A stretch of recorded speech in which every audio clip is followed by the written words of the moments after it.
Let's begin. Good afternoon and good morning to those of you who are joining us from the US. Very warm welcome to the virtual report launch and policy discussion of the Indo-Pak Climate Collective. I'm Tisha Khilare. I'm a fellow at the Council for Strategic and Defense Research, which is a foreign policy think tank based in New Delhi. I lead CSDR's work on climate diplomacy and on gender, and I will be moderating today's event. We're meeting today on a very special occasion to officially launch the Indo-Pak Climate Collective's report. It's titled The Air We Breathe, Reducing Transboundary Air Pollution Across India and Pakistan. So thank you all for taking out the time and for joining us today. Just a brief gist of what the Indo-Pak Climate Collective is. It's a Track 2 initiative, mostly a research policy and dialogue Track 2 initiative, which is constituted of a group of experts from India and Pakistan. And it's hosted by the Council for Strategic and Defense Research in New Delhi in partnership with the Sustainable Development Policy Institute in Islamabad. I'll share more details on the IPCC and the work that its members have undertaken over the course of last year. But before that, I'd like to invite Dr. Happy Mon Jacob. He's the founder of CSDR, to please deliver his opening remarks to help contextualize today's discussions for us in the audience. Thank you, Tisha, Dr. Suleri. Ladies and gentlemen, it's good morning, good afternoon, wherever you are located. My name is Happy Mon Jacob, and it's a delight to welcome all of you to the launch of the report of the Indo-Pak Climate Collective, which is a result of one year's work by CSDR and SDPI. And I must say, this is very aptly titled The Air We Share Towards Reduced Transboundary Air Pollution Across India and Pakistan.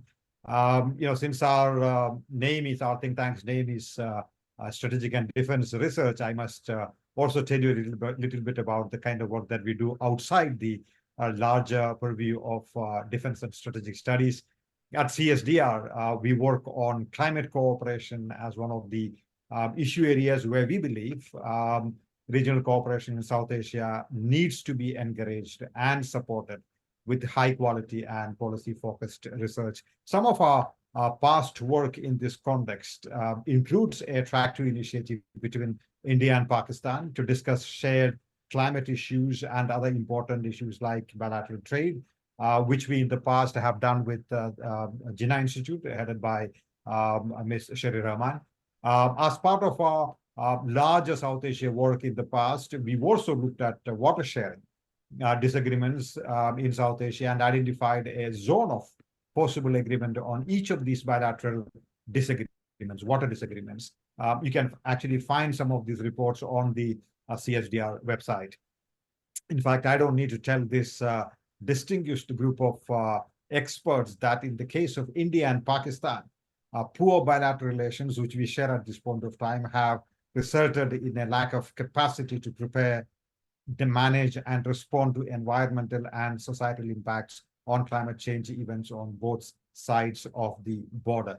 As a foreign policy think tank, CSDR's motivation in hosting the Indo-Pak Climate Collective is to encourage a bilateral and regional response on pressing climate change concerns by bringing together a host of actors such as climate scientists, policymakers, practitioners, and of course, international relations scholars such as myself who work on regional climate cooperation. Clearly, climate concerns by nature demand such a participatory approach, not just between nations like India and Pakistan, but also across various domain experts, as it were. So CSDR therefore decided to constitute the Indo-Pak Climate Collective with the generous support, and I want to acknowledge the colleagues from the German Embassy in New Delhi for their generous support, and partnered with the wonderful and knowledgeable Dr. Abid Suleri and his brilliant team at SDPI, because we believe that Indo-Pak relationship and the people on both sides can benefit from climate cooperation on shared climate issues. Transboundary air pollution being one of the biggest ones. which this report, of course, covers in great detail.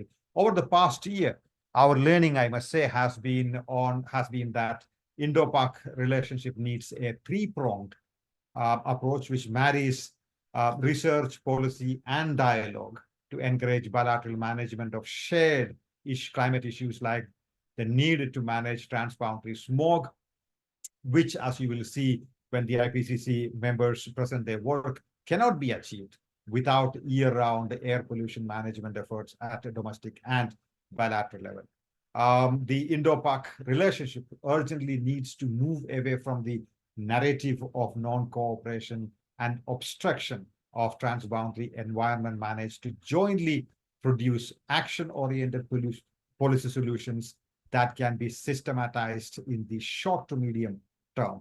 However, for such cooperation to take place between the two countries, it is crucial that the entrenched distrust that prevents India-Pakistan cooperation on climate change is countered in a consistent manner, consistent and systematic manner using logically argued policy solutions by experts, articulating pathways on climate cooperation and co-benefits of such cooperation for both parties, which is also something that I believe we have been able to achieve in the first year of IPCC.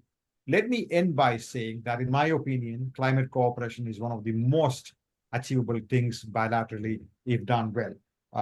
It is also because in none of the other sectors there is any cooperation happening between India and Pakistan. And I've been sort of working on India-Pakistan relationship for almost 2 decades now. And I must say that very little has been achieved in these 2 decades. So at least this is one area perhaps that we may be able to take forward if done well. I again want to congratulate the members of IPCC for bringing out this brilliant report out. I think this is clearly a great addition to the existing solutions and knowledge on India-Pakistan climate cooperation. Back to you, Tisha.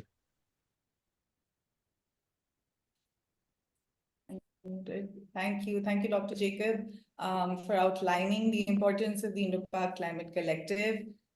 Before I proceed, I want to take a few minutes to provide a brief background and details of the Indo-Pak Climate Collective to everyone present here today, especially the audience members. The Indo-Pak Climate Collective, as I already mentioned, is a research, policy, and dialogue platform that promotes bilateral climate cooperation between India and Pakistan on various shared issues. The period from May 2023 to 24 is the inaugural year of the Indo-Pak Climate Collective, and we focused on the issue of transboundary air pollution, it being one of the most pressing issues concerning people of both India and Pakistan. Some of you have engaged with the IPCC before, but for those who haven't, please allow me to introduce the IPCC members from India and Pakistan for the year 2023 and 24. I'll begin with Dr. Babar Shahbaz. He's the Director of Agriculture at the University of Agriculture in Faisalabad, Pakistan. Then we have Dr. Bhargav Krishna. He's a fellow at the Sustainable Futures Collaborative in New Delhi. Ms. Mariam Shabbir Abbasi, she's a program manager at the University of Vermont in USA. Dr. Pallavi Pant, she's the head of global health at the Health Effects Institute in Boston. Mr. Evat, he's a research associate at the organization called InfoChange in Islamabad, Pakistan. And Mr. Polash Mukherjee, he's an independent consultant working on climate issues and air quality monitoring in Los Angeles, USA. So in the first year, IPCC also benefited from the expert guidance of project advisors, Mr. Chandrabhushan, who's the CEO of iForest. It's an organization that works on climate-related issues in New Delhi, and Dr. Abid Suleri, he's the director of SDPI Pakistan. IPCC is also, of course, as mentioned by Dr. Jacob, made possible with the generous support from the German Federal Foreign Office through the German Embassy in New Delhi. So many thanks to them as well. I want to briefly outline the methodology that the Indo-Pak Climate Collective followed for the first year. I can best describe the methodology as a participatory research and dialogue approach. What this actually means is that the IPCC members who are climate scientists, they work with international relations scholars, which includes the research team at CSDR, and they interact with senior practitioners and policymakers, to develop effective recommendations for bilateral cooperation on shared climate concerns between India and Pakistan.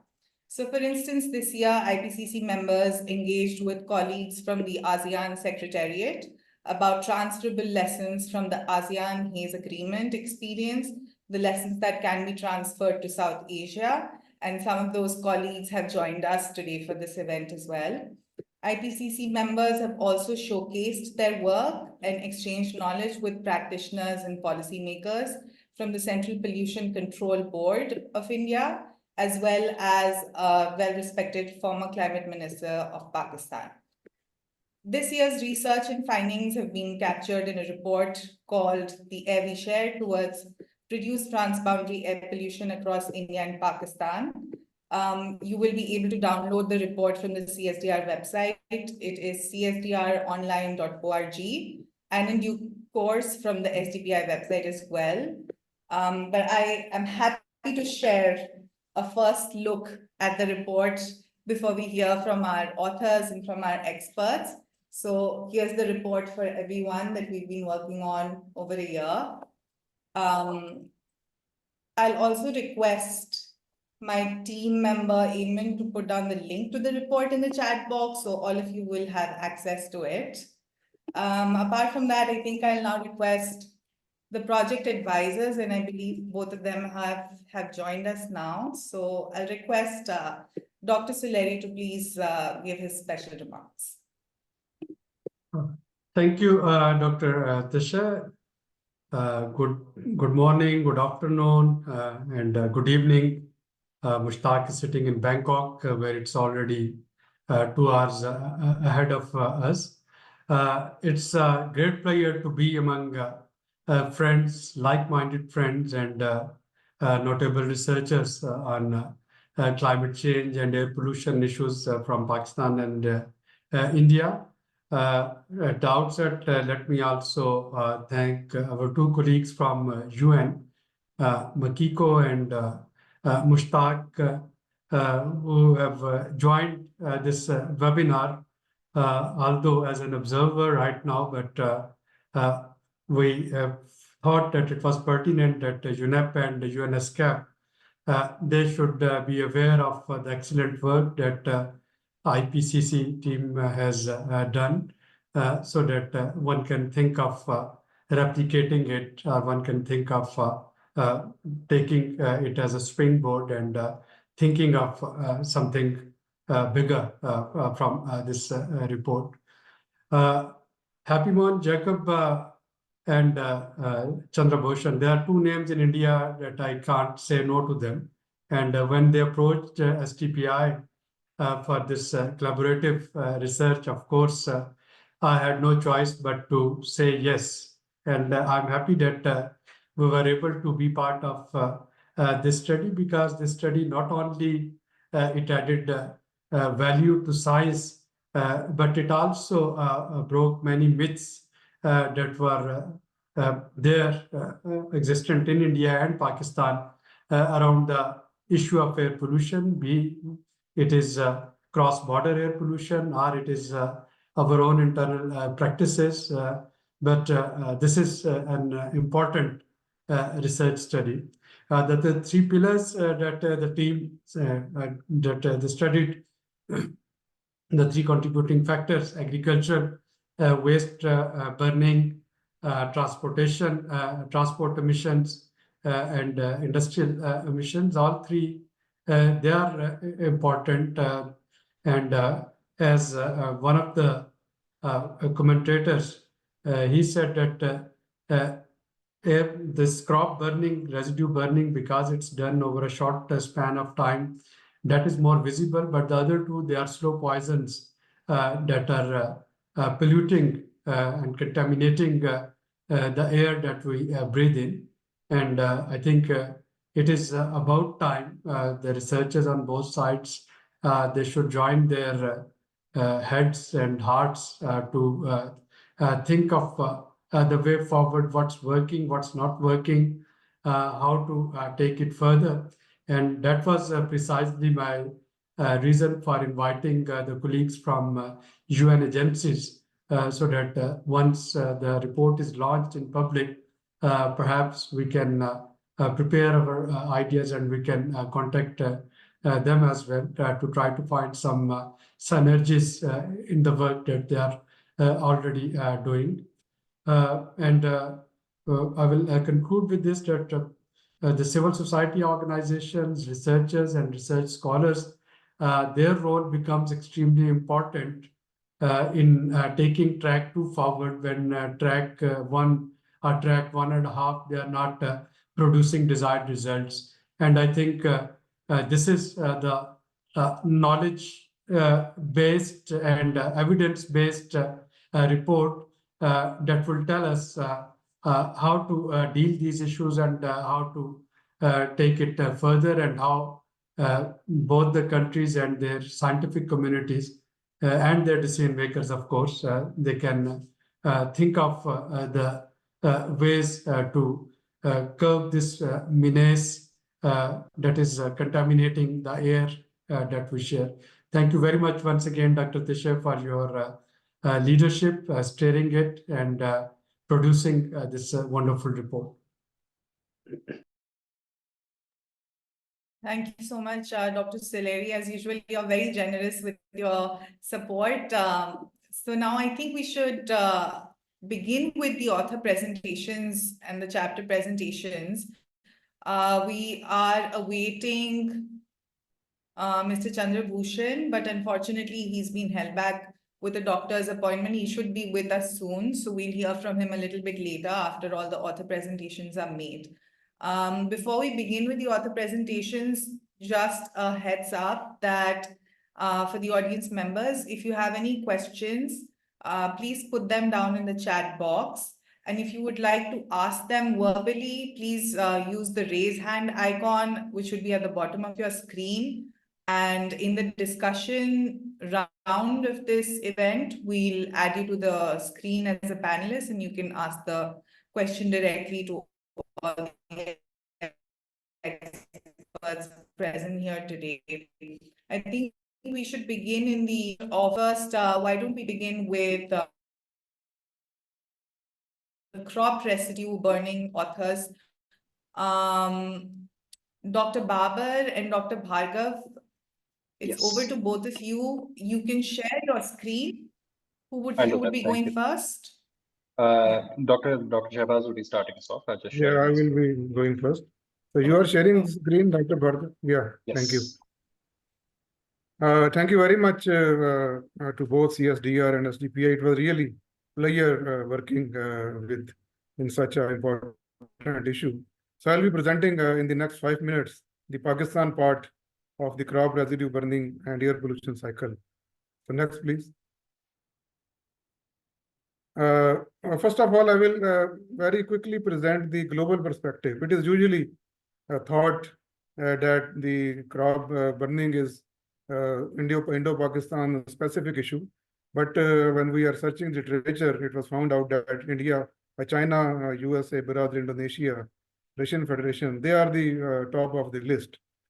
Even this happened in Africa, particularly in Tanzania, Nigeria, and Ghana, in Southeast Asia, and in South Asia, of course. So next, please.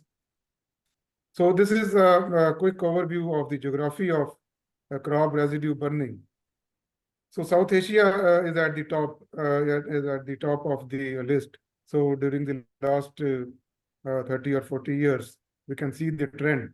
There is a slight decline forecasted by the 2030, but still the magnitude of crop residue burning is very high in all of the region, particularly in South Asia and East Asia. Next, please. So why do we need to tackle the crop residue burning? So as I said that residue burning is very common in India and Pakistan, particularly in the Indo-Gangetic Plain across India and Pakistan. So it is practiced as a cheap and quick way of transitioning between crops in summer and winter, particularly when we are transitioning from rice to wheat crops. So it is a cheap and quick way practiced by the farmers.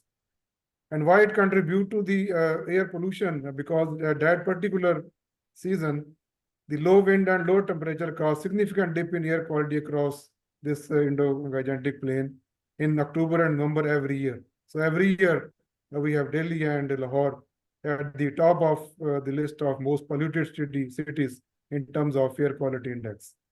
So during this period, air pollution level in the region routinely exceed the World Health Organization safe exposure limit by the 20 to sometimes it's 100 times higher. So both countries show increasing trend in crop fire since 2015. There is a slight dip in the past year, but still it is very high. So next, please.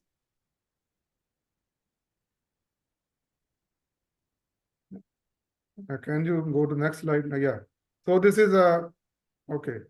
So what is the impact of crop residue burning on air pollution and health?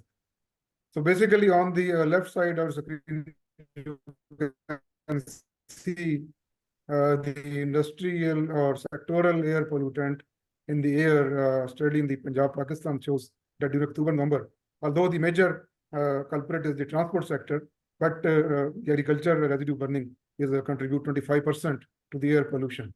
So during the season, sometime it goes above the 25%.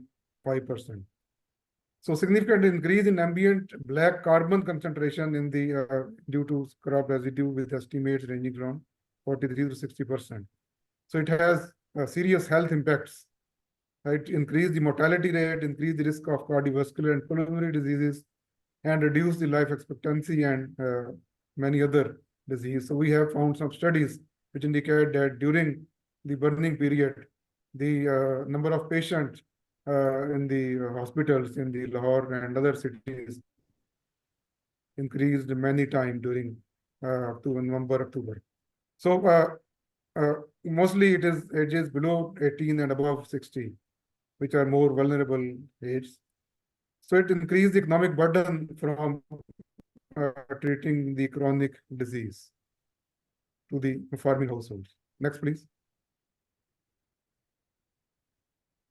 So this is the cropping pattern in Pakistan. So Pakistan's agriculture revolves around 5 major crops.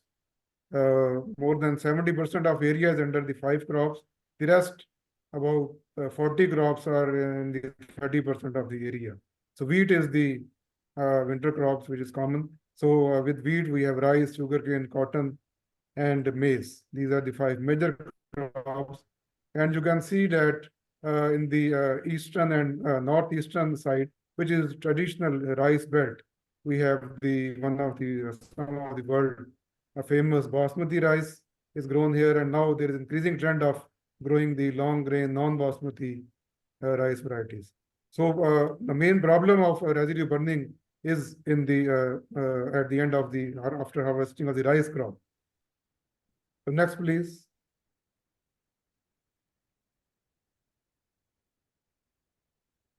So economic constraints faced by the farmers. So the studies shows that the removal by the mechanical means or with the help of the laborers, it ranges from $40 to $50 per acre for the farmers, which is very high, which is very costlier for the farmer, considering the fact that about 80% of the farmers in Pakistan are small landholders with the crop area with the land holding of less than 10 acres. And for them, it is very costly to remove the crop residues. And one of the studies shows that why farmer go for the residue burning. The majority of them practice the burning of the residue to save the cost, and there is short duration between harvesting of the rice and then cultivation of the wheat. So to save the time.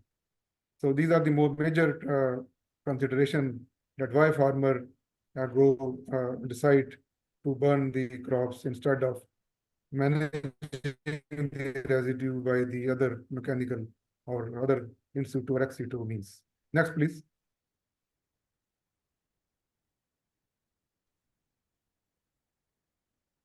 So there have been many policies interventions by the government.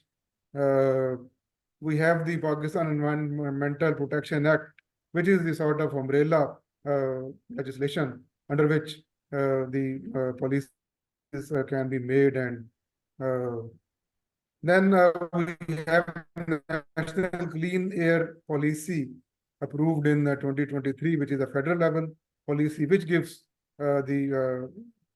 in which the issue of air pollution caused by the many other factors, and one of the major factor indicated is the crop residue. And last year we had approved the National Adaptation Plan by the Ministry of Climate Change. And again, this plan, it is committed that the air pollution would be reduced significantly, and there would be committed that there would be alternative option for managing the crop residues. So then we have the Smoke Commission in 27. The above three institutional arrangements or policies are the federal level. And then in 2017, the Punjab High Court made a Smoke Commission, which formulated the first ever smoke policy in 2017. And under this policy, the law enforcement agencies have been authorized to impose the fines and to impose the other punitive action to control the smoke issue caused by the particularly crop residue burning. And under this policy, some alternate options were adopted, which would be discussed in the later part by the combined discussions. And next, please. Great.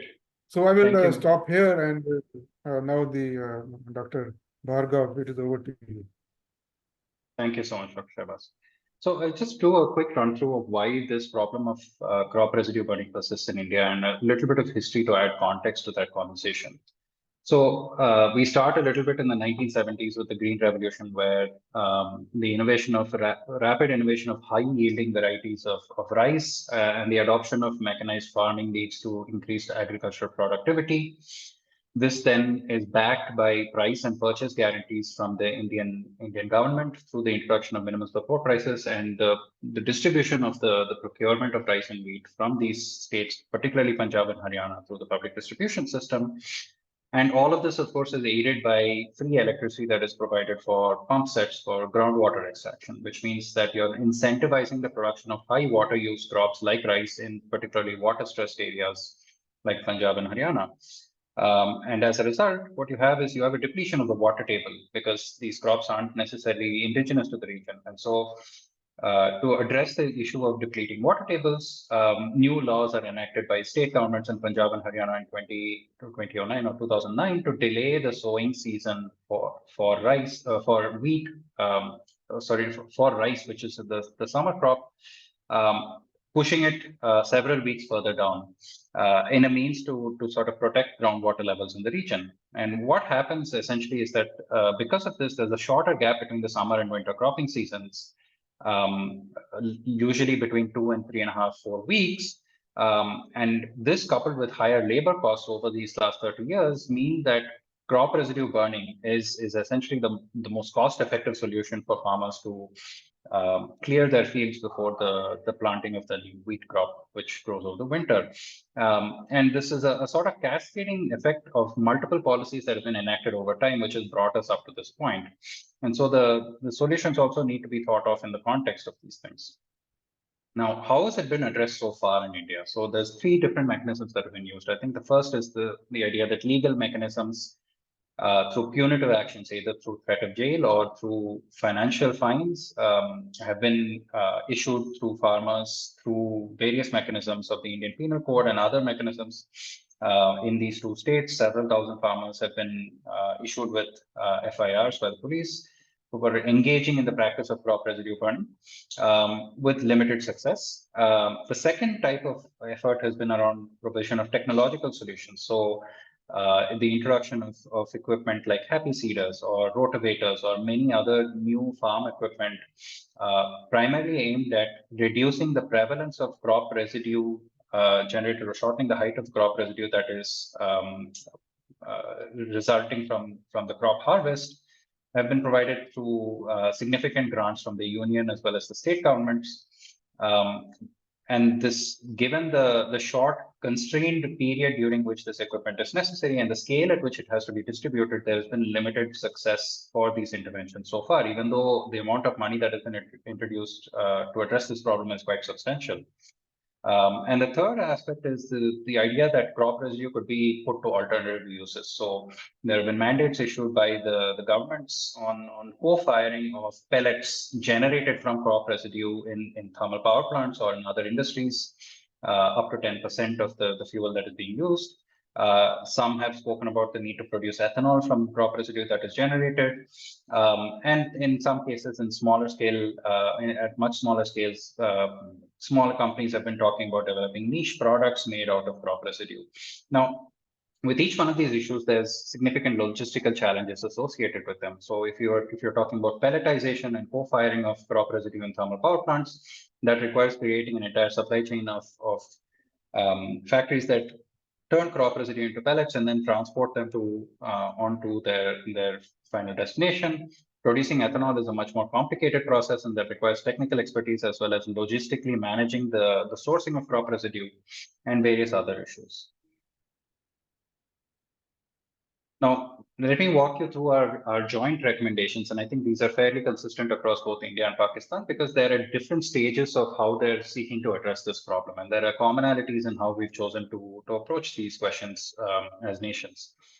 So we've split it up into short and medium to long-term solutions. So the short-term solutions that we have identified as part of our work is first that with respect to ex situ stubble management, which is taking the crop residue and utilizing it in other purposes, we believe that there's necessity to promote value chains that utilize these residue as raw materials for other purposes. So for instance, production of biofuels like ethanol, use in packaging materials or co-firing in energy plants. And I think there's a small market that is definitely there to be utilized.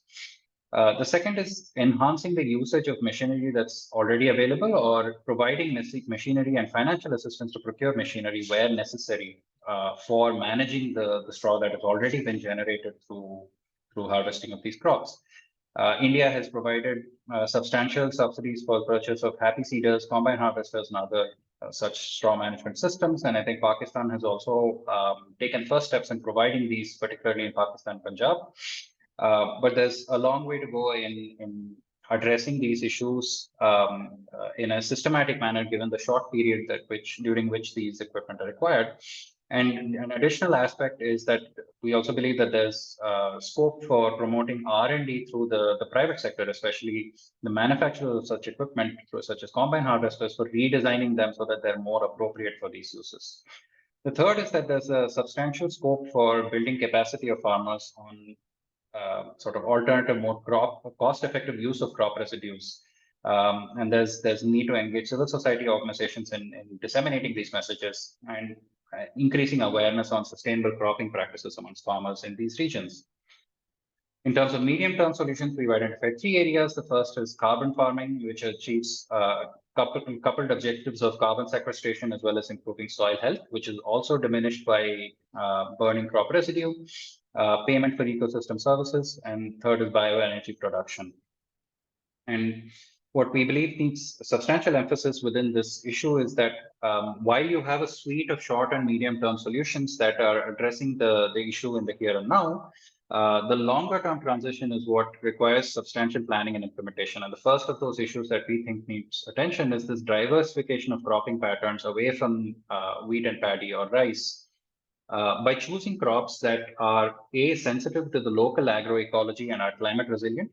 Neither wheat or rice most certainly is not sensitive to the local agroecology. Wheat maybe, and as climate resilience is going to play an increasingly more salient role in our cropping choices going forward, and the sensitivity to extreme weather is something that we need to be considering as we're looking at diversifying cropping patterns.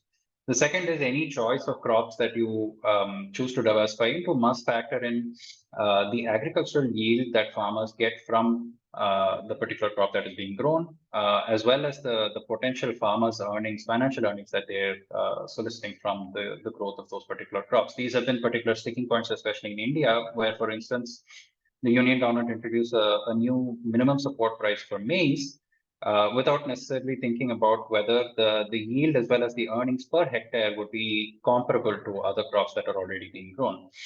The second is that we need to address the financial and supply value chains by introducing new minimum support prices or modifying existing ones. And second, setting up guaranteed procurement. Without having a clear idea of the go-to-market strategy for a diversified cropping system, it's unclear whether farmers would really take that up.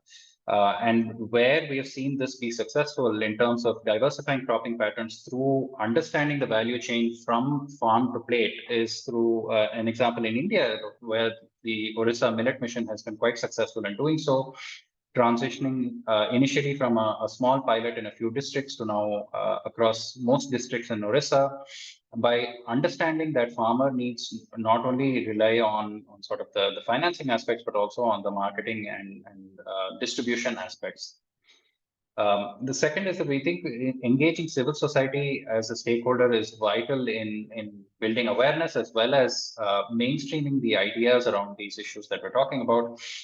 This has been a particular success as well in Orissa. And the last is that given that this is a cross-sectoral issue, it isn't an agricultural issue, it isn't only an air pollution issue, it isn't only a water issue or a climate issue, it is an all of the above issue. And I think this is where there needs to be greater coordination across all stakeholders to address this issue in a much more sustainable and holistic way. With that, we'll close and hand it back to you, Dr. Killary.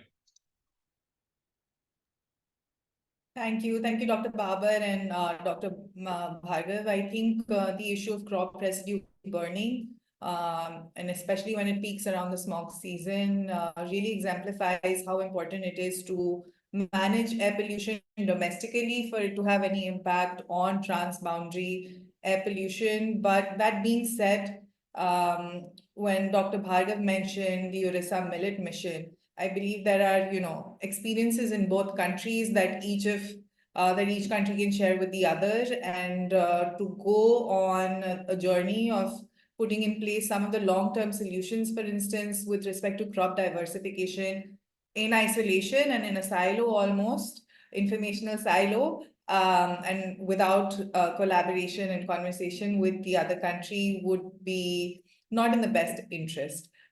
With that, I think I'll hand it over to our authors for the transport sector, Mr. Ahmed Khaver and Mr. Polash Mukherjee. Who would be going first? Ahmed, will you be going first? Yes, I will go first and then Polash, I will follow. Okay.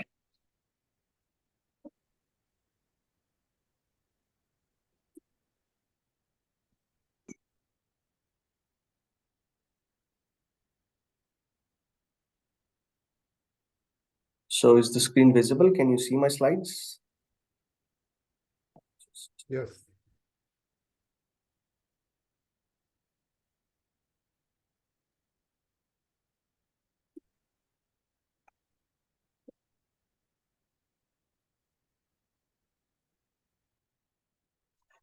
So before I start, I think I will just like to take a cue from Dr. Babar Shahbaz's presentation when he mentioned a couple of legislative landscape in the country and a couple of policies that are in place. So I will not dwell so much upon those and try and save time for the crux and the gist of today's presentation.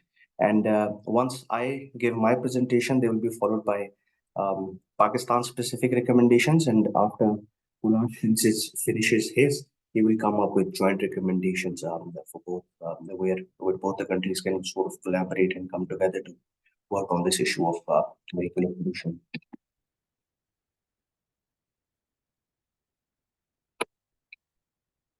So briefly looking at some of the preliminary data or trying to set the stage, what we're essentially looking at when we're talking about sectoral emissions of vehicles in Pakistan or transportation sector specifically, we're looking at a sector that contributes 10% to Pakistan's GDP, a major consumer of fossil fuel in the country. We're looking at about 59% of oil consumption that goes into the transport sector in Pakistan, due to which we see the sector leading in terms of its emission contribution. If we look at some of the data where the transportation sector contributes, or how much or how significant is its contribution towards the whole emissions portfolio, for just Punjab, you're looking at somewhere around 43% of emissions coming from transportation sector. If we look at the data provided by Urban Unit in 2023, you're talking about 83% of emissions coming from transport in the city of Lahore. When you're talking about the Board of Investment in 2020, we're looking at 1/4 of the country's emissions coming from transportation. So this is the sort of a sector or the portfolio of emissions that we're looking at when talking about the transport sector in Pakistan. So quickly, going over the impacts on health, we're looking at 14.2 times higher the World Health Organization guidelines for PM 2.5 concentration. Specifically looking at Lahore, you're gonna see that the number goes at about 9 times, 6.5 times higher for Karachi, specifically for 2022. What that means in terms of how many years does an average Pakistani lose because of these air pollution mean levels? You're looking at 2.7 years that are lost in the country, and specifically looking at Lahore district, you're looking at about 5.3 years of life years that are lost.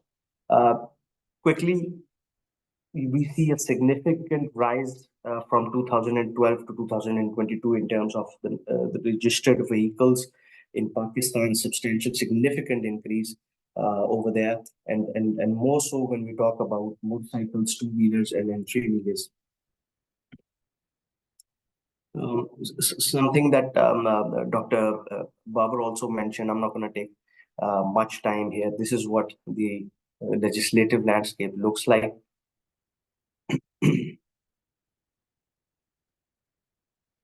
So this is somewhere that I think I would take a couple of minutes to talk about.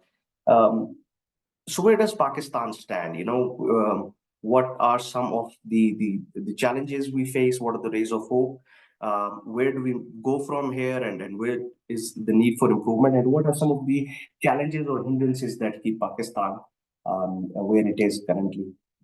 We've had our set of the improvements on status. For instance, Pakistan moved to Euro 5 standards in 2020, and then for diesel in 2021. The question then remains, how does one go at the ground level and ensure that the compliance is there, that we are actually looking at Euro 5 compliant fuels and car engines that work on the roads.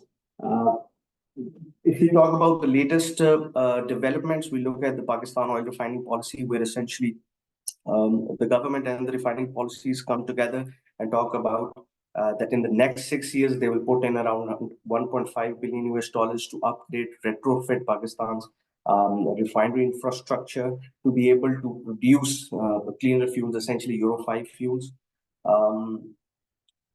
Again, the next 6 years, we will continue to work on it, and afterwards, we'll see some results that come in. Some of the resistances that have been coming in, for instance, the auto manufacturers in the country, we feel significant and stiff resistance. Their suggestion is that the economics or the financial value attached to retrofitting or upgradation of infrastructure remains a challenge for them, which will, in the end, increase the cost of vehicles. When we talk about the electric vehicles policy, we're essentially talking at looking at 2040, where we think that about 90% penetration of electric vehicles will be there in the country. But talking about just 1 week back, Pakistan has provided 34 licenses to 2- and 3-wheelers, electric vehicle wheelers companies that will be developing different models and different variants. So far, no car manufacturer or Jeep manufacturer, even heavy vehicle manufacturer has come forth for the licensing. More so, there's a question of a smuggled diesel that comes into Pakistan. It is stated that about 20% of Pakistan's diesel requirement is met through this smuggled diesel, for which we really do not have any numbers specifically to what the quality of that diesel is, in addition to what we already use in the country. Because of the congestion levels in Lahore and Karachi, of course, a lot of significant numbers come out of this.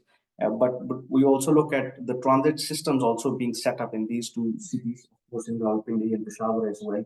More specifically, the Metro Bus Authority, which has set up different transit systems in the country, which are again powered by, as they say, Euro 5 compliant diesel. Again, which raises a lot of questions about those transit systems. Are they actually working towards reducing that congestion and reducing those emissions, but at the same time working on using a fuel that is not clean? So it defeats the whole purpose. We come back to square one. Other hindrances which kind of keep Pakistan in a situation where it cannot make significant strides is the capacity and the human source limitations. In terms of capacity, you have a lack of air quality monitoring systems. You have in terms of equipment that essentially can tell you that this vehicle is not compliant to Euro 5. Essentially, the whole idea is the traffic police personnel look at cars that emit pretty much white smoke, and that's a threshold for them to go and sort of penalize. And that too happens when we have smog season. So the pressure is a lot, and that's the only thing that not the only thing, but the most highlighted intervention from the state that takes place.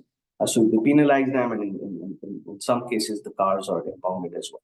So these are some of the capacity and human resource limitations that hinder progress. These are some of the suggestions that I think can help. The study thinks can help Pakistan move forward. Of course, the motor vehicle exhaust standards are outdated. They were put up prior to notifying Euro 5 standards in the country. They are still essentially catering to Euro 2 standards. So there's a significant need to strengthen the exhaust standards.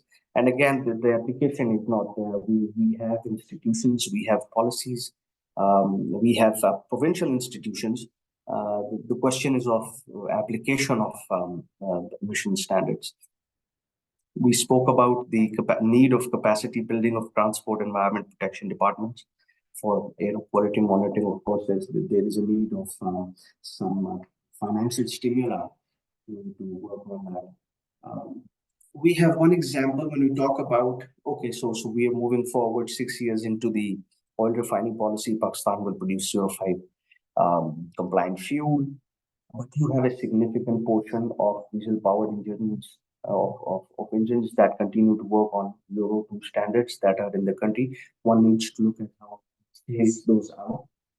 There was a policy put up in KP province of Pakistan, where about $1.5 million was given to owners of old diesel-powered engine cars, where they would give in their cars and they would have this sum of money.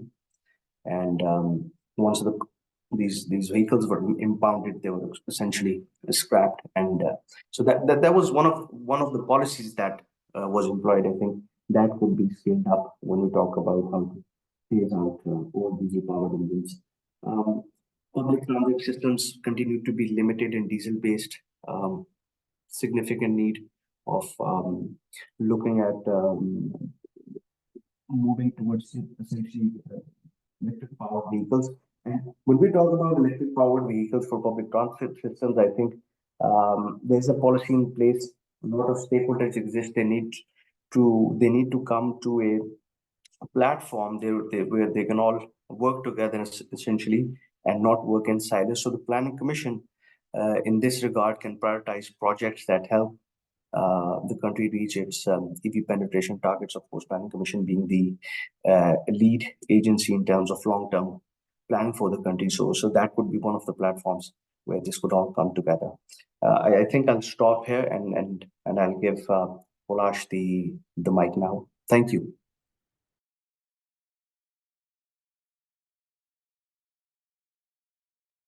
Thank you, Ahmad. I think you need to stop sharing. Yeah, that's right.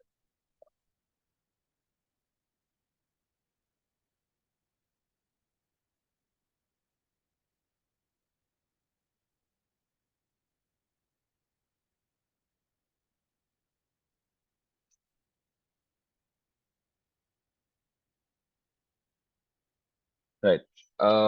So relatively speaking, India has a larger transport sector in terms of both sheer fleet sizes, but also in terms of the uh, uh, regulatory field, where there are a lot more regulatory institutions. I'll just talk about them briefly. But before we get to that, one side about why the particular focus on vehicular emissions, especially when you're talking about transboundary collaboration.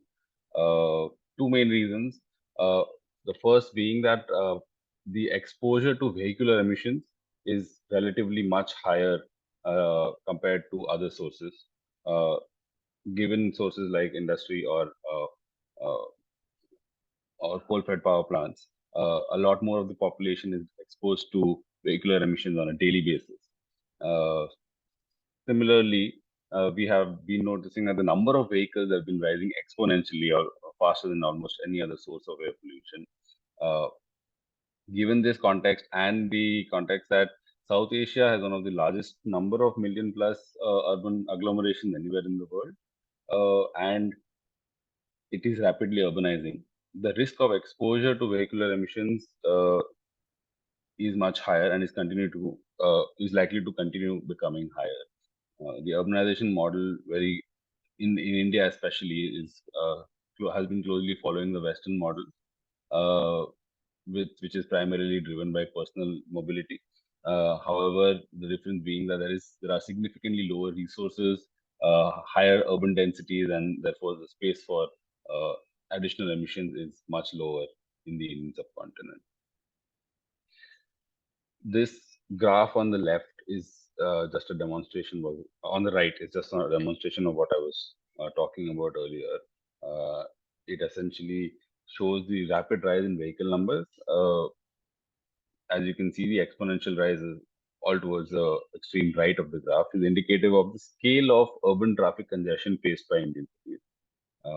The corresponding air quality challenges also indicate the kind of challenges that we're facing in the coming decades. It, however, also means that there is an opportunity for preventive policy planning rather than curative policy planning, and this can be tremendously effective.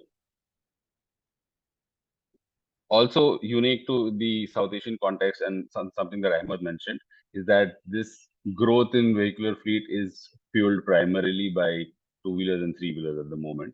However, this is rapidly changing.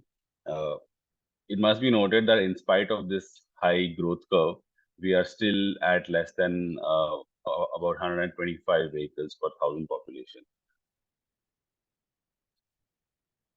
This graph on the right shows the contribution of transport sector to total national emissions across pollutants.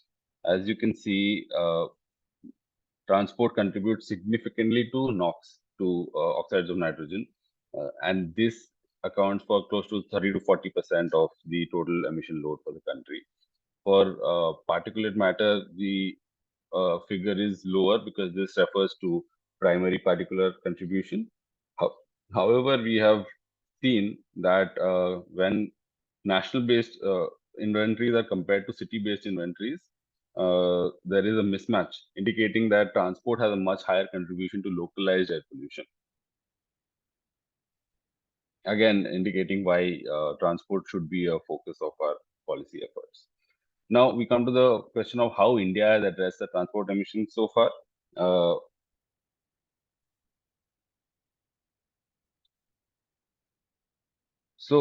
the transport sector in India, like I said, has had a regulatory space that is quite well developed.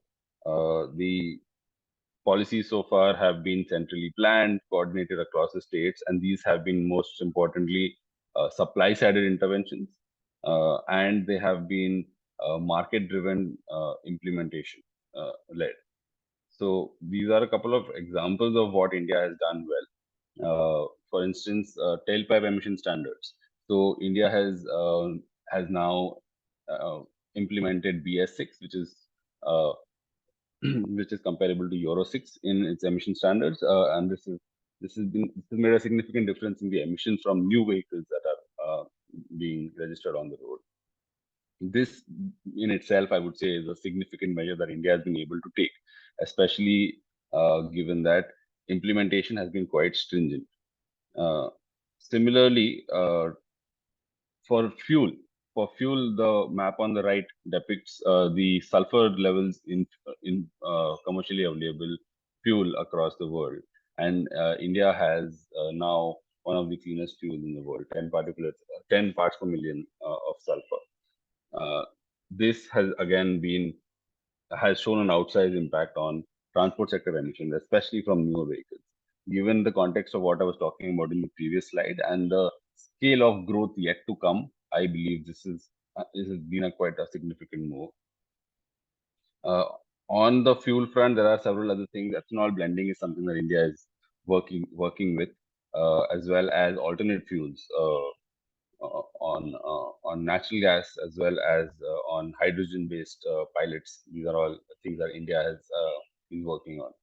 Similarly, on clean mobility pathways, on electric vehicles, there has been a big push from the government towards a transition towards targeted electrification of the fleet. So not all segments altogether, but specifically segments that are ripe for electrification: two-wheelers, three-wheelers, intracity, freight transport. These have been the target of electrification policies, EV policies. There has also been a push on infrastructure related to this, as well as some public transport-based fleets, some electric vehicle-based public transport fleets. However, much more is needed. There has also been the implementation of fleet-based fuel efficiency norms. These are CAFE standards, which reduce the overall emission intensity of transport emissions.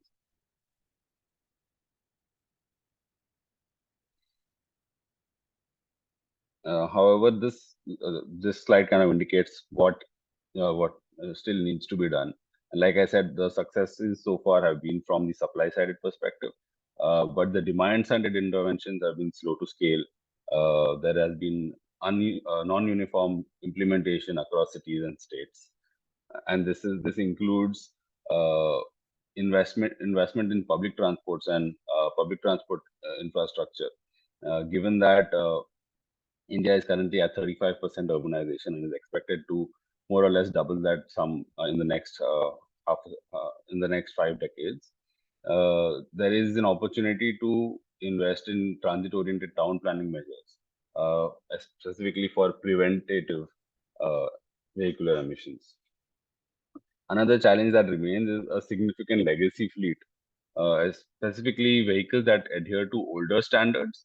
Like I mentioned BS6, but there are several thousand BS1, 2, 3 vehicles that continue to operate, especially in the heavy vehicle segment, buses, trucks, commercial vehicles, which have higher mileage and operate much more on the roads. So this is again something that needs to be targeted. Another concern is that without cleaning up the energy mix ratio of India, electrification or moving towards EVs will just result in relocation of air quality emissions. So this needs to go hand in hand with cleanup of the grid. The life cycle approach is also something that needs to be looked at. Scrapping of older vehicles, end of life processing of batteries, automotive components. There are several components that need to be managed better, given that the quantum of vehicular fleet coming into India is much higher.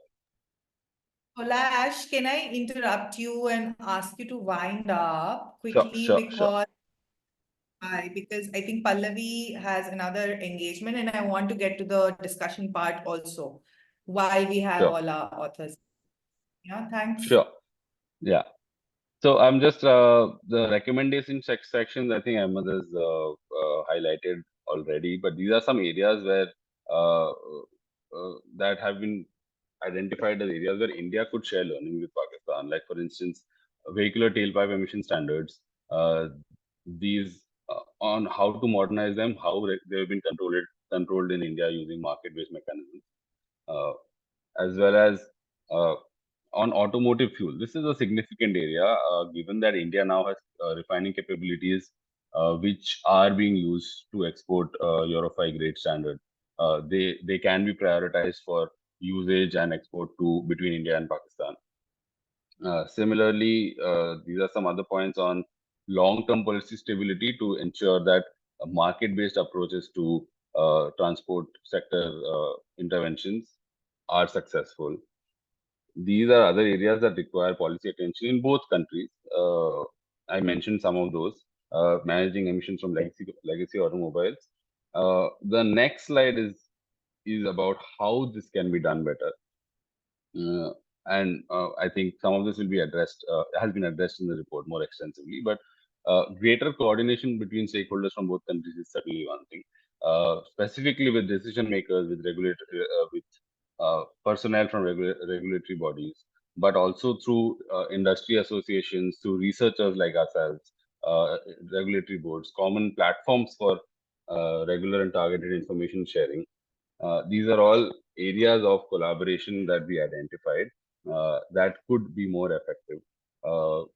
Joint transport infrastructure, coordination in planning and implementation, like for instance, electric vehicles, having common charging standards and interoperable charging infrastructure would be quite critical. Similarly, building and strengthening common platforms to seek, essentially creating a common block at international forums where transport is a key factor would be one more example of how this could be done. And that was the presentation. Thank you. Perfect. Thanks so much, Palash. I also want to request all the audience members to please check out the report.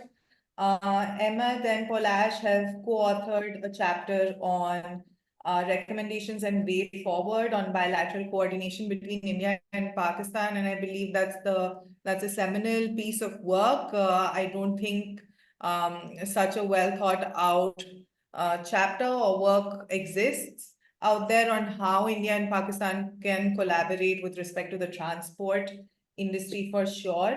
I'll quickly move on to our authors for air quality monitoring, Dr. Pallavi and Ms. Mariam. Please begin. Who would be sharing their screens first? I'll share my screen. Thank you, Tisha.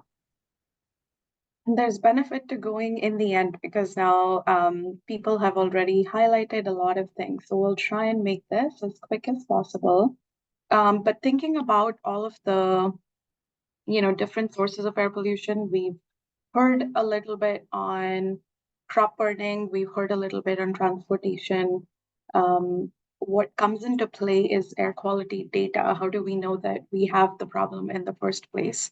That's something Mariam and I have been thinking about and working on. And just before getting to these specifics, I think also, looking at some information on why we are thinking that this is a regional problem that needs solutions that are transboundary.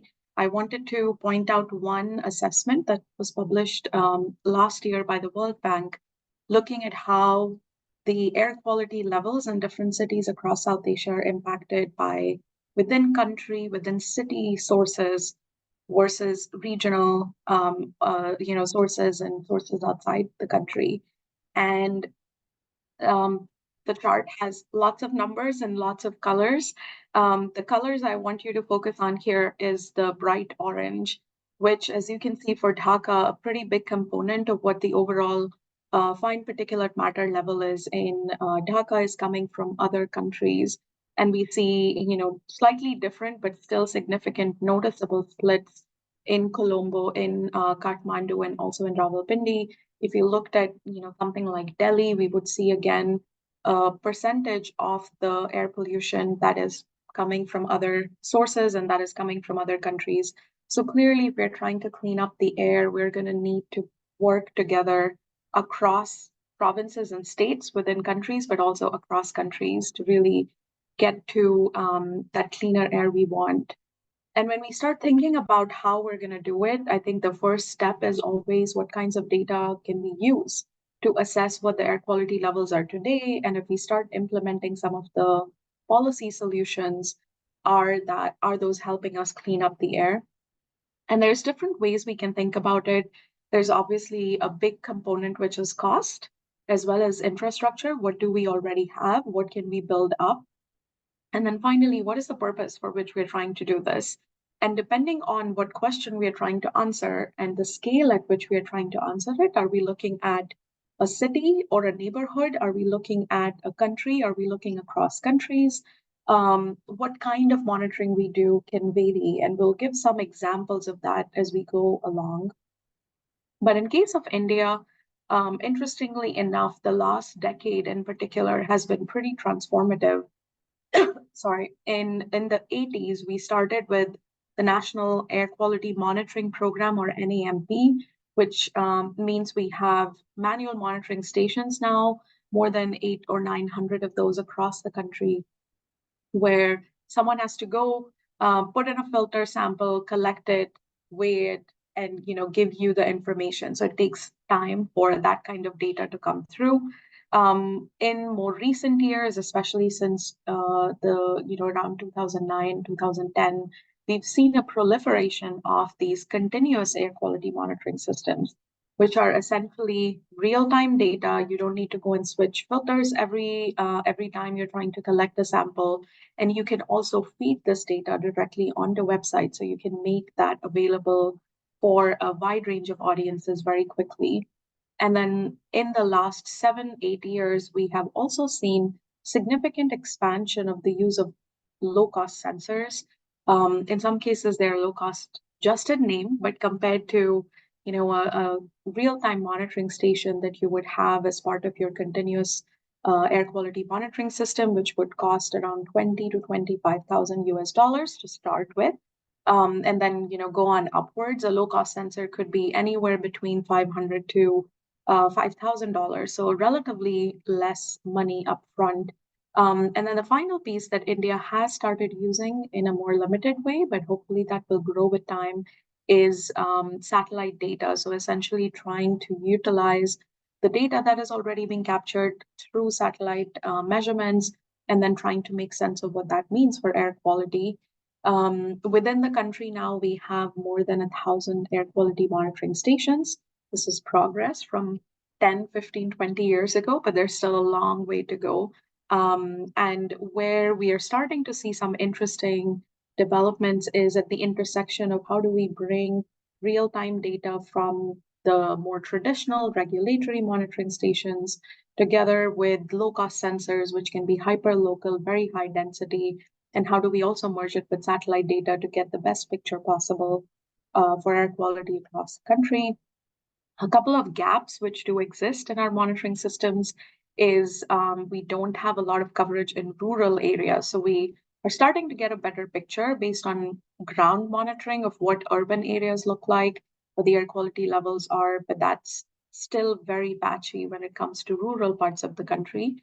And then, of course, because air pollution tends to be a bigger problem and receives more attention in certain places, we see more monitoring stations in certain cities. So Delhi, the capital, has about 40 monitoring stations, whereas many other cities that are relatively smaller, but potentially have similar air pollution levels, would have maybe one monitoring station within their region.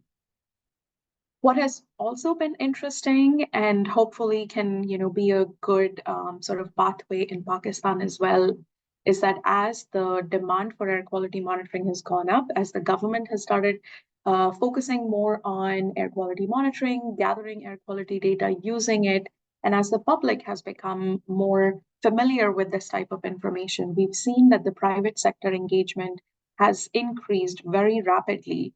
We've gone from no continuous air quality monitoring stations being made in country to some now being manufactured right here, which makes it a little bit easier to run them and to service them over time, because that's often a big concern and can lead to big data gaps if you have to send it out for maintenance and servicing. And several private sector groups have also come in with their own versions of air quality monitors, often low-cost versions, which are now being deployed by cities in different places. And finally, this data has been used for a variety of purposes. In 2019, India launched the National Clean Air Program, which essentially has been a big catalyst for expanding air quality monitoring across the country. Since 2019, we've seen investments being made to set up new air quality monitoring stations, especially real-time monitoring stations, and also trying to utilize the data for some level of decision making. Again, long way to go, but this is progress. One interesting example of that is a study or a project that is being done in Uttar Pradesh and Bihar right now. Both states in the Indo-Gangetic Plain, so really high levels of pollution, also states with really high population levels, so potentially millions of people are getting exposed to these high levels of pollution. We don't know as well what that means. And a group led by IIT Kanpur in India has been setting up a very high density network of sensors. So about, over 10,000 sensors just in these two states, compared with about 1,000 monitors across the country. So the scale is much larger. And they're trying to now use this data to decide where and how they can take air quality measures. And hopefully that will, put us on a path towards better air quality management. The final piece, which we've seen instances both in India and in Pakistan, so this has been a very nice way to look for complementary activities, is that the air quality sensors, especially the low-cost sensors, can be used for mobilizing communities, for engaging the public, for getting people interested in what this data is, what it means, and how it can be useful for them. And the image that I have here is from a project that was done in Delhi, where construction workers, particularly female construction workers, were trained on air quality, were given low-cost sensors to work with, and then they became air quality ambassadors and started telling their communities and the people they work with about why air quality is important, how people can protect themselves, etc. So ultimately, having access to air quality data can be useful both for policy making, but also for getting people involved in making decisions that can lead to, reduced exposures, or even generally raising awareness on this issue. I would now like to invite Mariam to talk through the rest of the slides.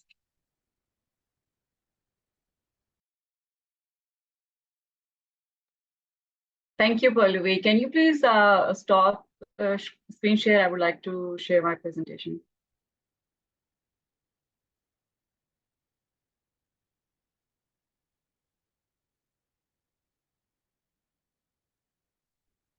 I'll be focusing on Pakistani part, followed by joint recommendations, which Pallavi and myself proposed in the report. Most of the researchers already presented on how air pollution or smog or residue crop burning is affecting health. So I'm going to skip this. I would a little bit cover the policy landscape in Pakistan related to air quality monitoring. It started in 1997 when Pakistan Environmental Protection Act was adopted. Then there was in 2010, provinces were more empowered for monitoring of air quality, generally for environment, but my focus is on the monitoring of air quality, so I'm going to touch base on that. And there were some revisions in original act of which was published in 1997 and adopted by the government, by the Punjab government, and they created their own, of course, rules and regulations related to environment. In 2012 and 2014, rest of the provinces followed their environmental protection plans. And in 2023, a national clean air policy was introduced at federal level. And in the same year, the Punjab government also followed their clean air plan, which focuses on really ambitious plan to install like around 30 more air quality monitoring stations in different parts of Lahore. The existing infrastructure of monitoring air quality in Pakistan looks like this. There are like multiple data providers in Pakistan. One is, of course, the government, which is unfortunately, it came late than India. In 2018, World Bank funded Punjab government to install few air quality monitoring stations. And right now, 4 are only working. And that's one of the drawback of having funded projects. I mean, when the funding stops, you don't have any mechanism to bring more air quality monitoring stations, or if there is like any fixation problem, technological problem, you have to just rely on them, and the funding is gone. That means monitors are gone. So currently there are like 4 that is only located in Lahore by the government, but in twin city of Islamabad and Pakistan, Islamabad and Rawalpindi, sorry, they also provide on a weekly basis about the air quality monitoring. And those are quite regular since pre-COVID-19 times till date. Rest of the provinces do have, when we had dialogue at SDPI, they do have records of monitoring this air quality, but those are like in their files and in hard forms, never translated into digital formats, so we don't know the status. Then we have like citizen-led Pakistan air quality monitoring stations and Peshawar Clean Air Alliance. Those were like community-driven, which has like different air quality monitoring stations. Then we have from academia, for example, NAST, which use locally made low-grade sensors. Pallavi mentioned locally made sensors in India, and we do have locally made in NAST, and that is, I think, something which can be translated at a larger scale to avoid malfunctioning of the air quality monitoring sensors. And others, of course, include by the US Embassy, by Australian Embassy, and there are some corporate sectors who has like few monitors. And there are, of course, some private individual level air quality monitoring sensors as well, which are being used to provide data to the citizens. The problem is that there is not consensus among the data when it comes to government versus private data providers. So that consensus is really needed. In total, if you say that how many monitoring stations are in Pakistan, it's roughly 30, including government and non-government. And there is currently not intentionally developed AQ in Pakistan. I think Punjab government touch based on air quality in each AQI term, which tells basically whether it's like 0 to 50, according to US Embassy, it's like healthy. More than that is like not healthy. And if it crosses like 100 or 150, it's like severe, not fit for individuals. So according to one of the air quality expert, Pallavi shared with me a while ago that but according to him, we do have like Punjab government adopted that, but I don't know what's the status with that, but there is none at federal level at this stage. There are, I'll quickly move to opportunities for collaboration between India and Pakistan. And I think all the researchers kind of have set the stage that why long-term and short-term collaboration is really needed between two countries, because two countries along the other region suffers the most when it comes to monitoring of air quality. It does not only affect your health, but day-to-day activities and businesses too. So first of all, the collaborating measures on, sharing the data between two countries is really important. We don't really have good platforms to share, but thanks to this Indo-Pak Collective action, that platform can be utilized and can be materialized for annual meetings, and we can always share data between different institutions working on air quality monitoring, can share so that decision can be made on evidence-based data. Then we can expand collaboration and engagement through dialogues and meetings between two countries. And again, Indo-Pak Climate Collective can play a role to begin with short. And one of the example is this combining this report and bringing together researchers to produce this evidence-based document to begin with. And I think this is a good niche to start. And medium to long run, we can share experiences and best practices. I think both countries have strengths and weaknesses, and we can learn from each other's experiences, because environment is more of the same in both countries, and we can always learn through annual science policy forums that what can be done and what cannot be done. We need to strengthen research capacity and training between two countries, not only two countries, but regionally as well, through joint efforts in scientific capacity, of course, and for the maintenance of air quality monitoring systems, and the use for data for decision making, of course. And in short term, we can introduce annual training programs or exchange programs between institutions or academic institutions or think tanks, the way we collaborated for this report, of course. And we can also expand transboundary cooperation. There are some existing platforms, for example, Malé Declaration.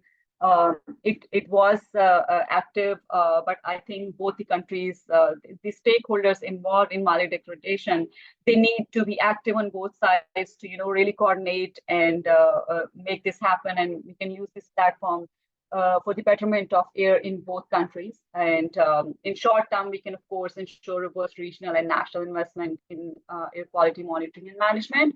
But in long term, joint development of an air quality management framework can be utilized not only between India and Pakistan, but also in whole South Asia. That was our part. And I think I was the last presenter among researcher. Thank you very much. Thank you, Dr. Pallavi and Mariam. I'll quickly move on to the Q&A part of this online event. I believe there's a question for Dr. Pallavi posed by Mr. Joydeep Gupta, who's the former editor of the Third Pole. The question says, Pollution Control Board officials often dispute data available from private low-cost monitors or free phone apps. That discourages public participation. What's the solution you recommend? Pallavi, I know you've put down an answer, but would be a good starting point for a discussion between all panelists as well. So your thoughts on it? Yeah, I think, that's a good question, and one that I think several of us have thought about quite a bit. So there's, I can go into a lot of detail on, where and how low-cost sensors vary from the more reference-grade monitors that, let's say the Central Pollution Control Board in India uses. A good analogy, perhaps, is that, most of us here would probably be using some kind of a blood pressure monitor at home to, keep track of blood pressure levels for some loved ones. And they're accurate enough. They give you a sense of what's going on. But if I have to make a decision on, whether I increase or decrease my blood pressure medication, that's not the instrument I'll rely on. I'll go to the doctor, I'll get checked out. And low-cost sensors similarly can be a good source for us to track what's happening. Are the levels of air pollution in my area high or low? Would I fixate on, the number, like why is it 300 today here and not in another location? Maybe not so much, because they require a lot of calibration and maintenance if you have to do it right. But as far as, using them to raise awareness about the problem of air pollution, also trying to use them in areas where we don't have any other information. So rather than having no information, I would have it. And the way that some people have been using the low-cost sensors, which I think is particularly helpful, especially at the community level, is training people and getting them used to the idea of what is air quality information. If you're just giving it if you're throwing numbers at people, it's hard to comprehend what that means. Would be hard for me as well. But if I can see something where numbers are going up and down over time, I can see what they look like. That allows me to start to connect with that information. And the phone apps, again, even the Central Pollution Control Board has a phone app that gives you air quality data. And it is a good resource for people if they're trying to make decisions. Would I base policy decisions on these types of data? Perhaps not. Again, because we want to go with the most reliable form of information that is available to us. But at least in my view, the low-cost sensors are a really good tool in our larger air quality monitoring toolkit that can help us prioritize areas where to take action, monitor whether those things are making change happen. But yes, if you're trying to look at national level, policy changes and interventions that work, I would also want to rely on the reference grade data overall. Perfect. Thanks so much. Pallavi, Mr. Gupta, Joydeep Gupta, would you like to put out a comment as well? We've added you to the panelists. I saw your hand is raised. Yes, my hand is raised because it's a great answer, and I have a follow-up question. Because I'm coming to this question from the point of view of journalists trying to raise awareness in small towns in the Ganges Basin, where there is a very huge shortage of air quality monitors. And when they started using low-cost monitors or phone apps, they were promptly denied by the state pollution control boards. And then the editors got after them saying, oh, you're giving out wrong information, and the whole thing went for a toss. So how does, so there are not enough air quality monitors in small towns. When journalists put out data from their own, that's denied. So how do you square the circle? That's actually an excellent question, and I will say that we probably don't have sufficient time here to go through it. The approach that I would perhaps take is looking at those types of data and then any other corroborating data that can be found. And I know in many instances journalists have used a bunch of different data sources. I think the other thing that I will just say is that with all kinds of data, there are questions, and there are going to be challenges raised around whether or not the data are reliable, whether or not they are representing the true numbers. And to some extent, this whole conversation or debate around how to use low-cost sensors, whether to use the data for certain purposes, is playing out. They are a relatively new technology, especially in India. We've used them now for a few years, but they don't have a history like some of the other monitoring technology has. So I think part of what we're seeing is an ongoing understanding of how these instruments work, what they're good for or not. And over time, we're going to see that play out a little bit better and hopefully get to a place where these types of instruments can also be used.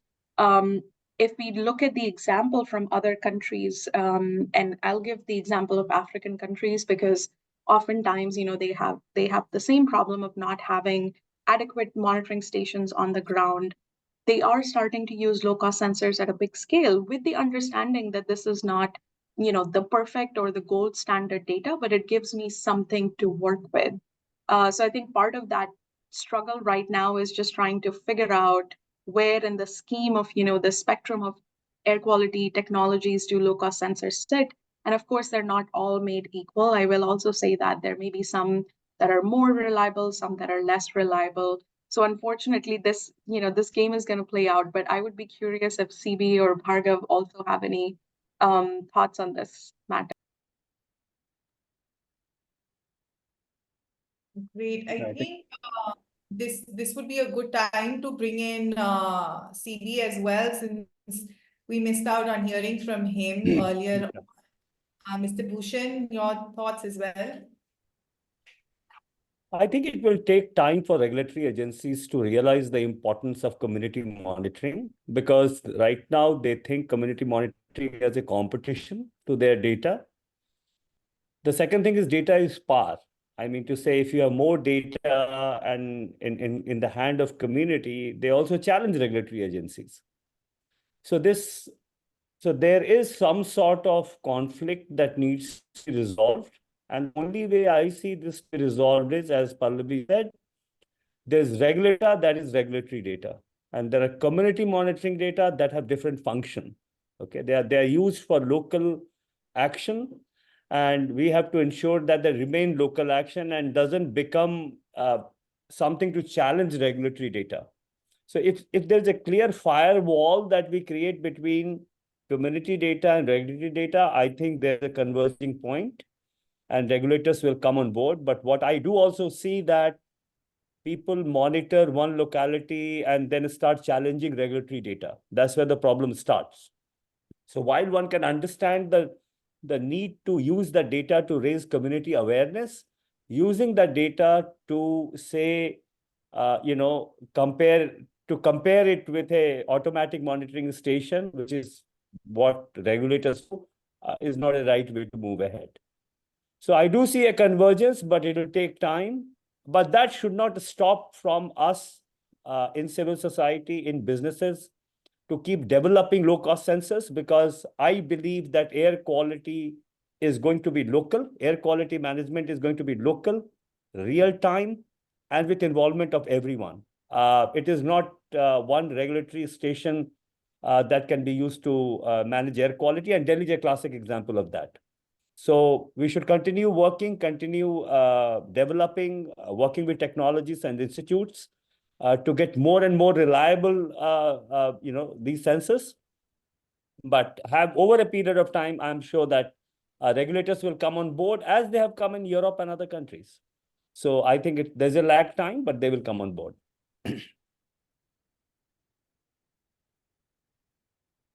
Thank you. Thanks so much, Mr. Bhushan. I think I'll combine two questions, and maybe Dr. Bhargav, you can begin by answering them, and of course, other colleagues from Pakistan as well.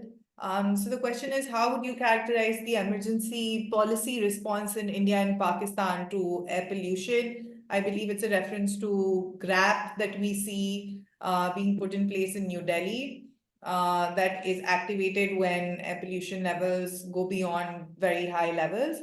And I'm going to combine it with a related question: how crucial is a regional air quality monitoring network? So is a regional air quality monitoring network crucial to having anticipatory policies or preventive policies rather than reactive policies? Dr. Krishna? Sure, thank you. I think they're both sort of two sides of the same coin in some ways, and I think one is dependent on the other as well, right? I think if you look at how the graded response action plan for emergency measures is implemented right now, it's partly dependent on a model that forecasts air quality in the region, right? And that model is based on certain inputs.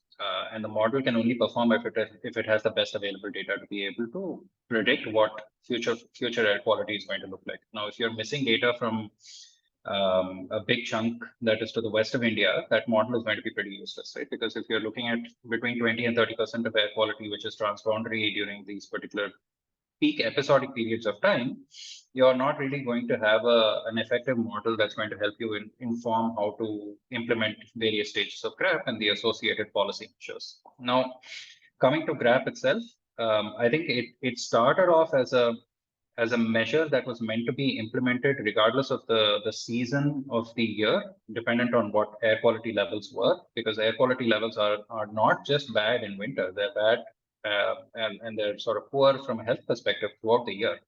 But if you see how and when GRAP is implemented and directions are issued with respect to that, they're largely just during the winter season. We see summer season air pollution levels, PM2.5 levels hitting 150, 200 micrograms. And really GRAP measures are not coming into force soon enough, and neither is the forecasting tool used to sort of proactively introduce these measures during these periods. Turning it into something that is just a seasonal tool is not what it should be. And I think we need to be more thoughtful about how we implement the measures that are recommended under this, while teaming it with sort of longer term interventions that are necessary at a sectoral level to ensure that we have improved air quality year round. Perfect. Thank you so much, Dr. Bhargav. I believe Mr. Ali, he has a question. Mr. Ali, you should be able to ask the question as well. We've activated your, we've unmuted you, so you should be able to ask the question to our panelists. Please go ahead and ask it. Hi everyone, I'm Ali Jabir. I'm environmental journalist, and right now I'm working with SDPI. So I had a there are two quick questions. One is general for all the panelists. Since it is a collaborative forum that will engage research and information sharing, since this information sharing and data sharing is a little tricky kind of subject and a practice that really demands a lot of intricate protocols and SOPs, how will this forum will ensure, despite the prevailing polarized kind of environment between the two countries politically, how will you ensure that swift information sharing? And other than that, will this collaboration will be rolled out to the educational institutions, the universities or colleges that are working, other than the think tanks that are working on air quality and other environmental issues? So like in Islamabad, we have our NUST University that is working on air quality monitoring.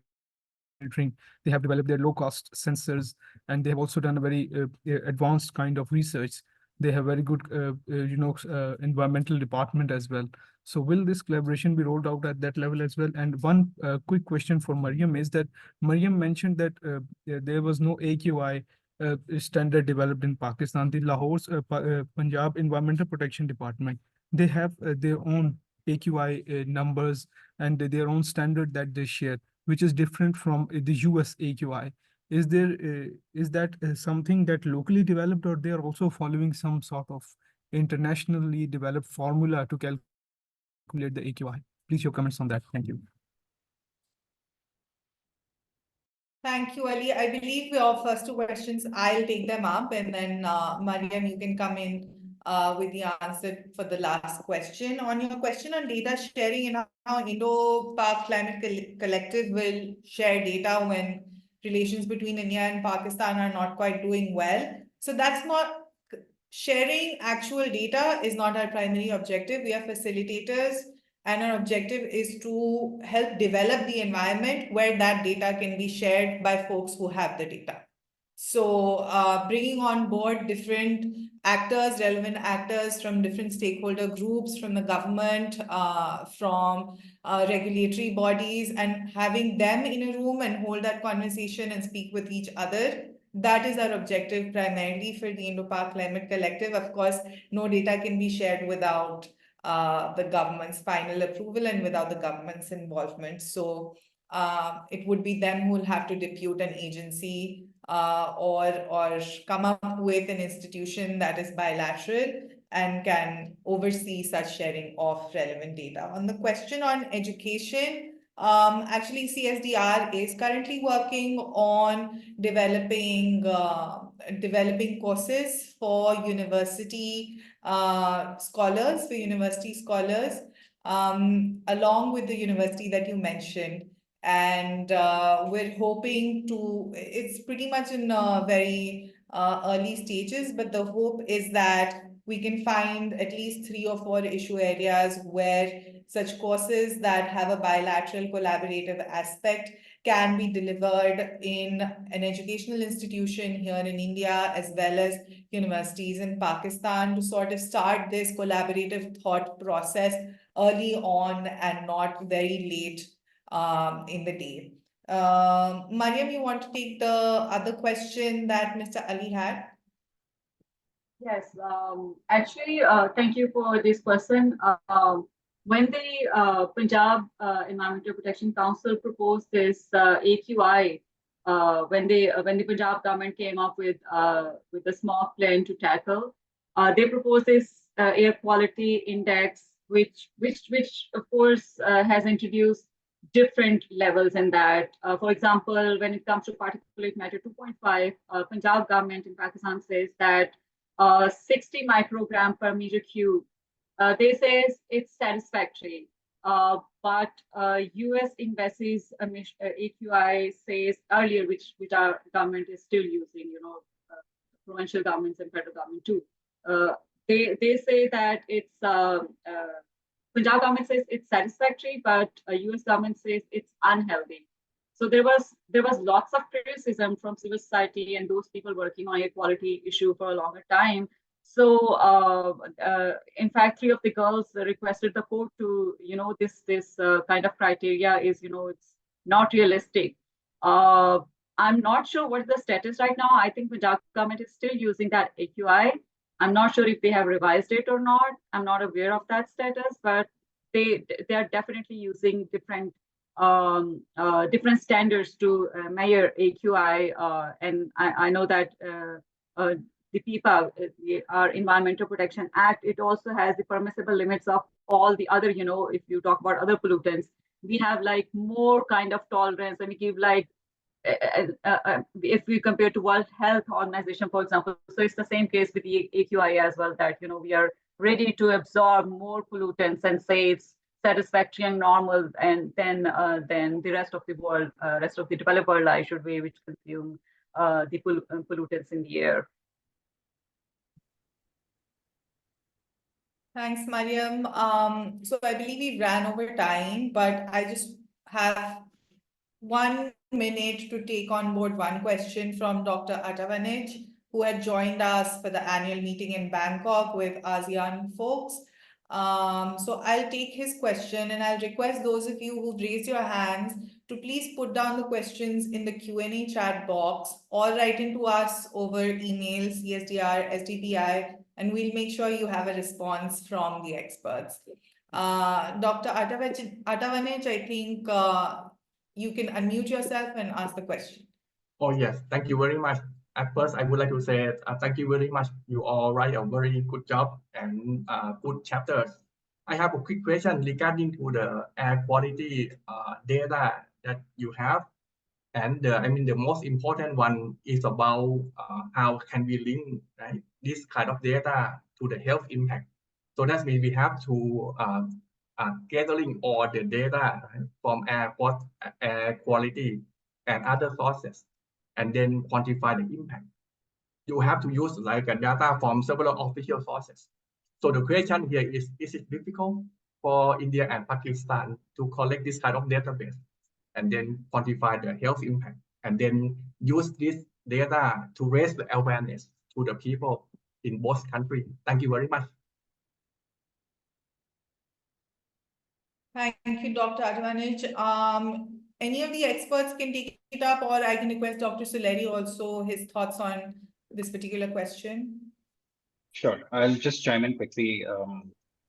Thank you, Dr. Atamanich. I think important point, right? I think the creation of new evidence on the health impacts is essential in driving discourse and policy on air quality in the region. I can speak for India at least, in that the challenge initially was access and availability to high quality data on both counts, both air quality and health. I think the last 5 years has substantially changed the landscape with respect to availability of air quality data. But we have still significant challenges with respect to access of regular, routinely collected health data, because a lot of our health data is not digitized. It's not available at fine spatial temporal resolution. And for most of the country, especially for chronic diseases, that data isn't even collected in a systematic format.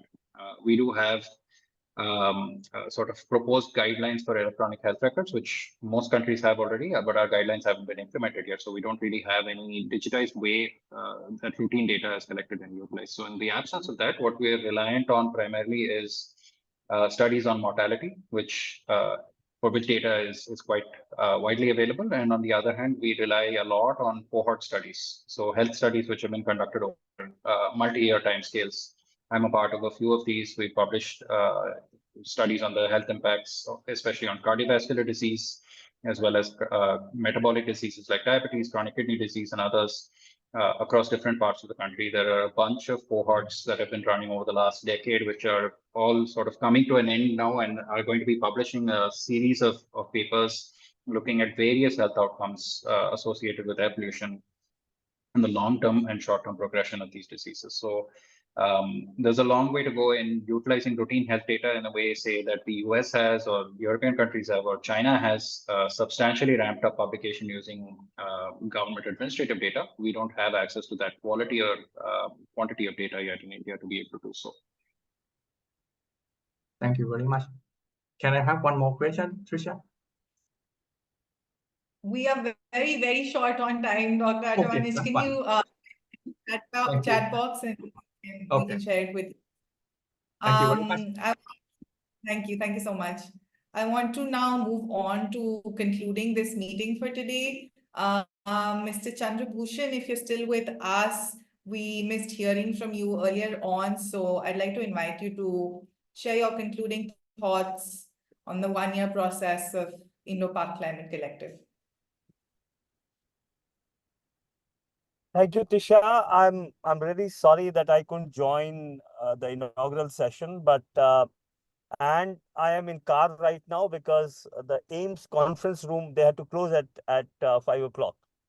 So I'm sitting in my car right now, and due to some personal emergency, I had to skip the earlier part of this meeting. Having said that, I think there are a few points that I would like to make.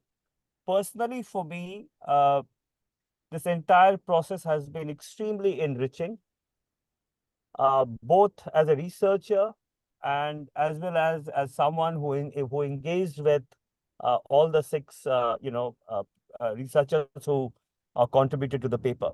I learned a lot, and I must congratulate CSDR for taking this initiative, actually the first initiative where researchers of both the countries have come together to do joint paper on air pollution. So kudos to you guys for taking this initiative and bringing all of us together on this endeavor. I'm sure that this is the beginning, not the end, and we will have many more opportunity and a much more robust process going ahead to take this engagement forward.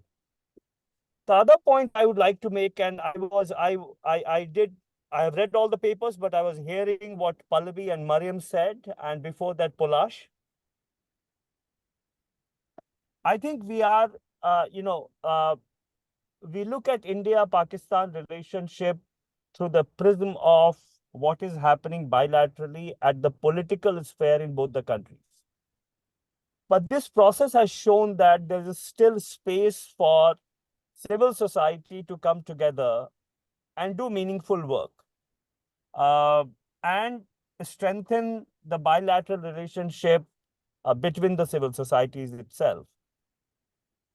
So this entire process has certainly given me more confidence as someone who is a very South Asian in outlook, at least, if not internationalist, to bring South Asia together on environmental issues, simply because there is no other option but for South Asia to cooperate on issues like air pollution, climate change, water, internal migration, external migration. You look at the issues and you will find that we will, going ahead, will need South Asia-wide solution. And therefore, one of the recommendations that Mariam, I think that was the last recommendation of Mariam's and Pallavi's paper, is that we will need South Asia-wide cooperation on air quality.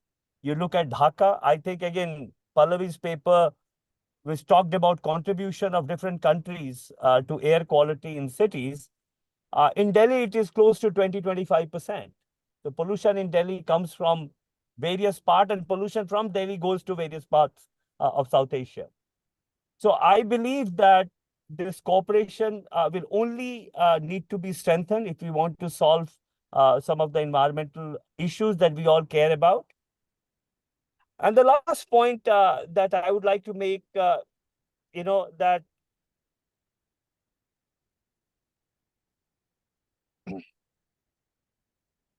that we need to bring much bigger group, even from India and Pakistan, to this conversation. Okay, we had 6 excellent researchers Mr.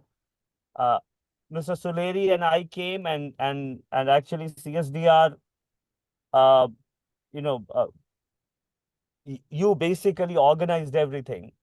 But going ahead, I think there is an opportunity to bring larger group of people together. The Q&A session was extremely interesting because I think the kind of question that is there in India, it is also there in Pakistan. People would like to know what is the solution that we develop to solve this problem. Right now, I'm talking to you, but I think I'm suffering from air pollution. I have had chronic respiratory disease for the past 2 months. Okay. And the doctor who met me today said that you will have to leave Delhi for at least 2 weeks if you want to cure yourself. Okay. That's the answer that the doctor gave it to me. There are millions of people across India and Pakistan who must be suffering. Now that I'm suffering, I've seen what a devastating impact it has on your lifestyle. So think about the health cost and the economic cost of this air pollution.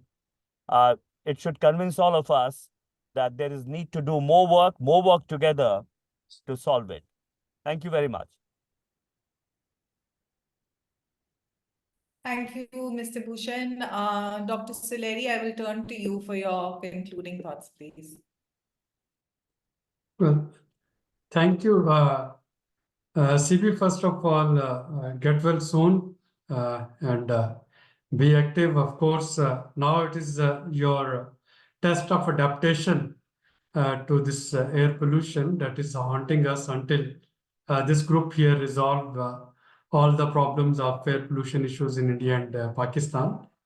It was a learning experience both in Bangkok and today, listening to the 6 excellent researchers, the research reports, and as CB was saying, think big. So for me, the next step of this group's excellent work is to expand it beyond SDPI and CSDR to other groups who are working on these issues, both in India, Pakistan, and of course in the region, as well as to connect with the key UN organizations, initially, of course, to inform them of the presence of this work, and then try to see that how we can create synergies with some of their ongoing efforts.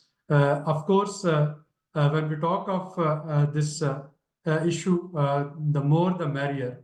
So though the more sane voices we can have from both countries for some collective efforts to cope with and to rectify the air pollution situation, the better it is. And SDPI is contributing its 2 cents in it, so is CSDR. I'm again thankful for this collaboration, and I'm also thankful to the German embassy for their support to complete this research. And I look forward to any consequential, logical next phase of this study. Thank you. Thank you so much, Dr. Suleri. I'll request my colleague from SDPI, Junaid, to please conclude today's report launch discussion.